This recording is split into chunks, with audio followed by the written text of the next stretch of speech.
सास बहू की जुबानी। शादी को कुछ ही समय हुआ था और आज काम वाली भी नहीं आई, इसलिए सीलू बर्तन धोने लगी। धोते धोते उसके हाथ से कांच का कप नीचे गिर के टूट गया। कप टूटते ही वो डरने लगी कि उसकी सास अब जलीकट्टी सुनाएगी। आवाज़ से सास दौड़ती आई और बोली, बेटी क्या हुआ? उसने रुआसी होकर बोला, माँ पता नहीं, ध्यान रखते हुए भी कैसे मेरे हाथ से कप नीचे गिर के फूट गया। सास बोली कि बेटी चिंता नहीं कर, कप ही तो फूटा है, तुम्हें चोट तो नहीं आई।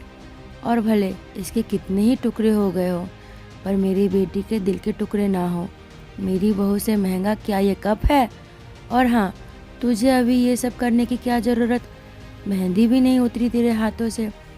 अभी तुम राज के साथ ज़्यादा से ज़्यादा वक्त बिताओ और एक दूसरे को समझो, तभी तो तुम दोनों की नींव मजबूत होगी। ज्योति, इधर आना, अपनी भाभी का ख्याल रख, अभी इस घर में नई आई है। सीलू, तुम मुझे अपनी माँ ही समझना, मुझे भी तुम्हारा दिल जीतना है, सास बनकर नहीं, माँ बनकर। शब्द क्या मानो अमृत के घूंट थे। देखते देखते सीलू की आंखों छलछला गई। वह सास के पैरों में गिर गई और बोली कि मैंने एक माँ छोड़ी तो दूसरी माँ पाई, बल्कि आप मेरी माँ से भी ज़्यादा ममता मेले रखती हो। यदि घर में कप टूट जाता तो माँ भी दो बात कहे बिना नहीं रहती। रात को सीलू की नींद ही उड़ गई। रह रह कर शाम की घटना याद आ रही थी। सास के बारे में उसकी जो सोच थी, उससे विपरीत सास का व्यवहार पाया। उसका भी कसूर नहीं था ऐसा सोचना, क्योंकि उसने लोगों के मुंह से बुरी सास के बारे में ही सुना था और फिर वो अपने अतीत में खो गई। उसे याद आया कि कुछ साल पहले एक लौते भैया की शादी हुई थी। भाभी की हाथों से मेहंदी का रंग उतरने से पहले ही माँ ने भाभी पर घर के काम की पूरी जिम्मेदारी डाल दी और अपने ही नियम कानून के हिसाब से भाभी को चलने को भी बस करती।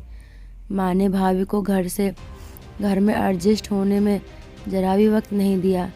भैया भाभी को बाहर ले जाते तो माँ का मुंह फूल जाता। वह बोलती कि हर समय भाभी को साथ ले जाने की क्या ज़रूरत है। कभी भी भाभी को खुली हंसी हंसती नहीं देखा। समय के साथ भाभी ने सहना छोड़ दिया। फिर हर रोज़ घर में झगड़ा होने लगा।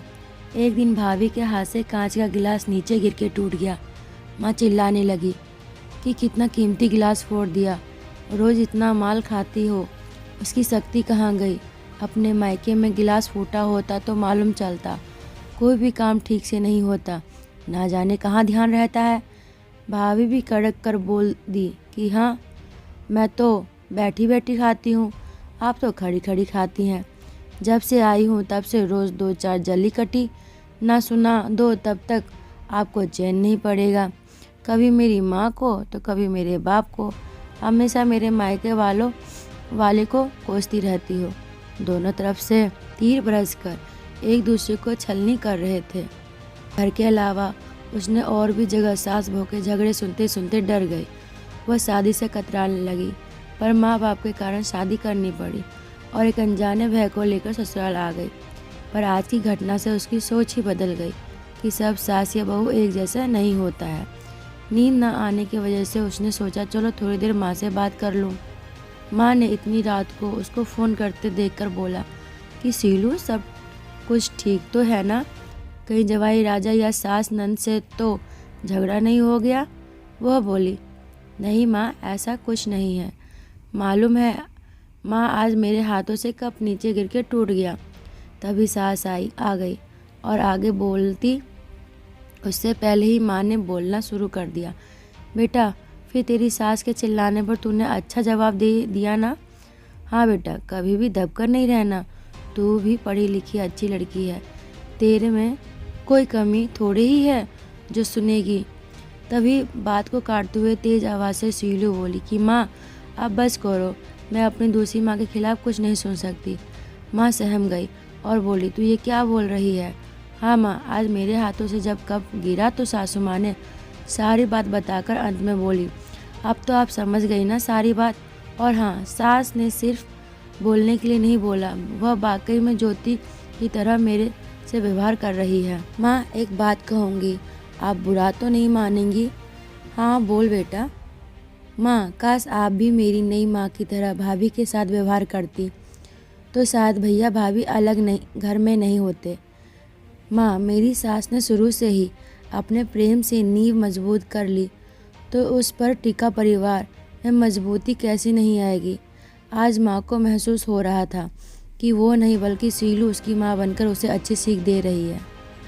माँ को गलती का एहसास हो गया। शीलू आगे कुछ बोलती उससे पहले ही माँ ने कहा, शीलू, अब जब तू यहाँ आएगी तो यहाँ पर भी पूरे परिवार की नींव में मजबूती पाएगी। अब फ़ोन रख, मुझे बेटा बहू के स्वागत की तैयारी करनी है।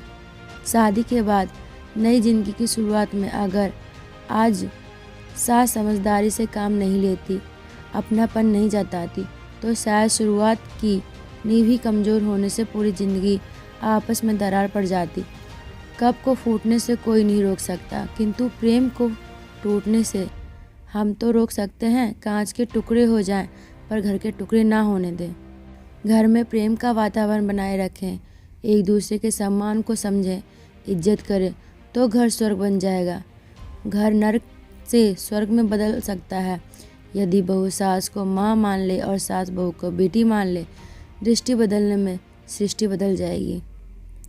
आज की कहानी मुझे तो बहुत अच्छी लगी, तो आपको कहानी कैसी लगी कमेंट्स में ज़रूर बताना। कहानी पसंद आई हो तो कहानी को लाइक करना, शेयर करना और मेरे चैनल पर नए हो तो मेरे चैनल को सब्सक्राइब करना।